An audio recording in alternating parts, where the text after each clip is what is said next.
The reason I call it integrated theology is from my husband, because my husband has done a lot of work in alternative medicine, complementary medicine, and now it's called integrated medicine.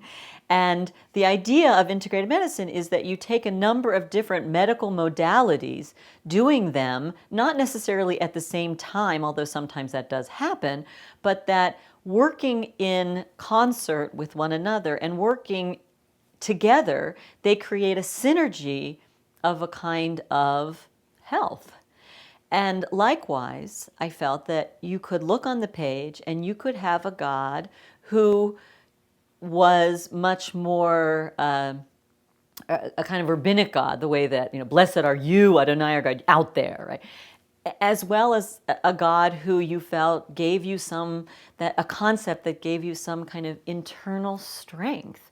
Two very different ideas of God, and yet both we can use both in living our lives and understand. Sometimes we need that God who feels more like a parent, and sometimes we experience the divine because we have this encounter with someone, and both are part, and all of them are integrated potentially into a theology. And that's why I call it integrated theology, and I feel like it makes it much more accessible when you talk about faith and being religious.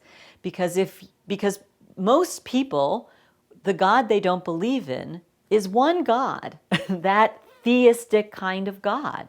But there are lots of different ways Judaism understands God, and lots of different ways Judaism balances a lot of different ideas. There's a rabbinic phrase that says, these and these are concepts of the holy. So in Judaism, we balance a number of different ideas at the same time that don't always have to agree.